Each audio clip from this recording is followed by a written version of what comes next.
como todos los años, y este es mi último año que estoy acá, acompaño el homenaje al vicepresidente de la República asesinado, al doctor Luis María Argaña. Por supuesto, lo hemos hecho desde el día 1 en tiempos muy difíciles, realmente, que ojalá nunca más vivamos.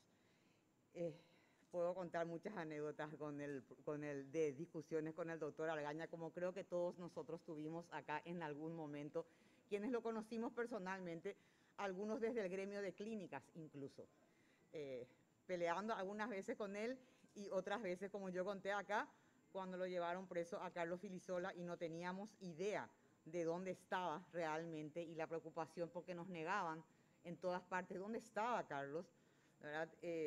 Al final decidimos con el consejo directivo de la Facultad de Medicina, yo era consejera, ir a hablar con el profesor Argaña, que era presidente de la Corte, y él termina dándonos la seguridad que estaba en investigaciones en ese momento y que al otro día lo iban a pasar a Tacumbú, que para nosotros fue un alivio, pero sobre todo para su madre, que estaba muy, muy angustiada. Prácticamente Carlos llevaba una semana desaparecido y recorríamos comisarías, policías, investigaciones, y nadie nos decía dónde estaba siquiera.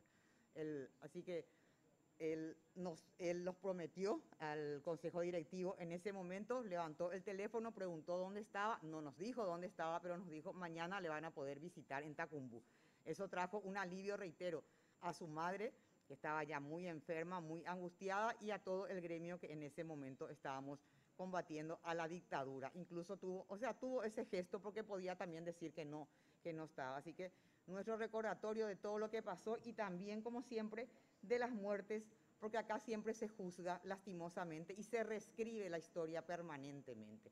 Entonces se le quiere culpar al muerto, ¿verdad? Tanto al doctor Argaña como a los jóvenes de la plaza, del gobierno que vino después, ¿verdad? Y eso no tiene nada que ver, ¿verdad? Porque esas personas que salieron convencidas realmente de lo que estaba ocurriendo, y ojalá que no ocurra más, que tengamos dos presidentes, porque ese fue el problema realmente, ¿verdad? Un vicepresidente, ¿verdad?, que estaba allí, y un presidente que no gobernaba y que recibía órdenes desde fuera. Y ahí se creó el conflicto, ¿verdad?, que todos sabemos, y que ninguna interna ni ningún problema nacional se tenga que resolver a costa de vidas inocentes.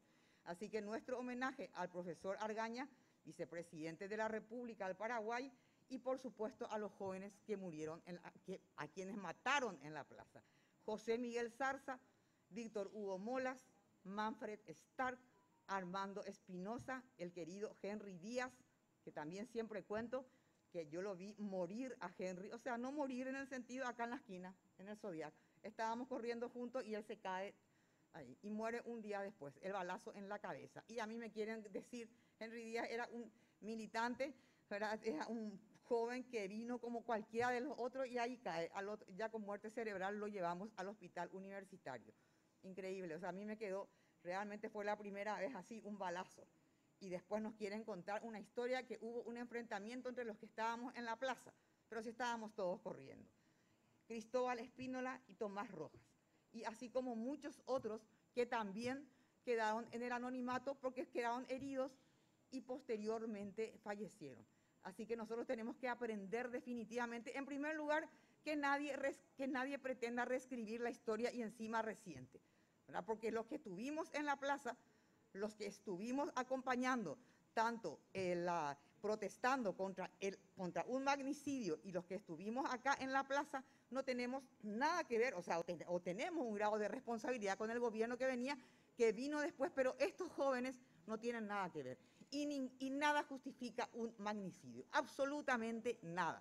Así que, presidente, nuestro homenaje al profesor Argaña y a estos jóvenes valientes, y sobre todo a sus familias que tienen que soportar encima que hasta el día de hoy se pretenda decir que hubo un enfrentamiento entre facciones en la plaza, cuando los que estuvimos allí sabemos perfectamente lo que ocurrió.